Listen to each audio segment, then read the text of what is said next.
আপনি শুধু শুক্রবারে জুমার নামাজ পড়বেন, সারা সপ্তাহ নামাজ পড়তেন না। মুসলমানের যুবক ভাই, এখানেও যদি এরকম নাফরমান কেউ থাকেন তো মনে রাখেন আপনি আখেরাতে বাঁচতে পারতেন না,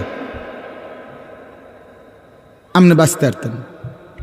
আপনি শুধু মন চাইলে কদ্দুর নামাজ পড়বেন, আপনার বউ বাচ্চা নামাজ পড়বে না, আপনার ঘরে রঙিন টেলিভিশনে নাচ গান নর্তকীর ছবি চলবে। মনে রাখেন কাকা, ভাত মাছ বন বিড়ি চা বিস্কুট ফাঙ্গাস তেলাফিয়া এগুলো যদিও খাইতেন পারেন, কিন্তু আখেরাতে টিকতেন না। আপনি আখেরাতে টিকতেন। আখেরাতে আপনি মসজিদে 10,000 টিয়ারে মনে করেন না, কথা বুঝছেন না? আপনি বেহেস্ত এটা মনে করেন না যে টাইলসের টিয়ারি তো আমি দিছি, তো আমি বেহেস্তে যাইতাম না তো কে যাইব? না কাকা, বিষয়টা এটা না। টাইলসের টিয়া দিয়ে মানুষের জান্নাতে যায় না, পুরা দিন মেনে জান্নাতে যেতে হয়। কথা বলেন না কেন?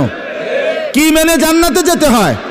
হ্যাঁ, যেখানেই কইছে 200 করে তো সব জায়গায় দিয়ে গেছি, মিয়া বেহেস্তে যাইতাম না কেন? না না, বিষয়টা এটা না। দান সদকা 100 কোটি টাকা করেন, এটা একটি আমল, এটা 10টা আমল না। কথা বুঝেন নাই আমার?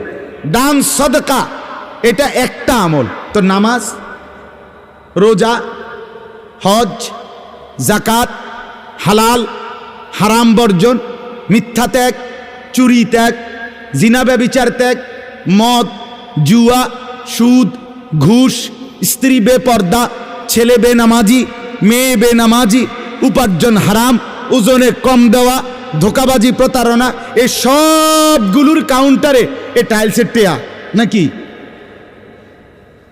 আর কথা বলেন না কেন? আপনি এই সবগুলোর বিপরীতে আপনি যে 10,000 টাকা দিচ্ছেন মসজিদে, আপনার এই বাকি সব দি এই 10,000 টাকা দিয়ে আপনারে ক্লিয়ার কইরা এরপরে ব্যস্ত দিব নাকি? তা ঘটনা এই না? হ্যাঁ, এই রঙে দোয়ানবাহি খাইয়েন না সাহেব।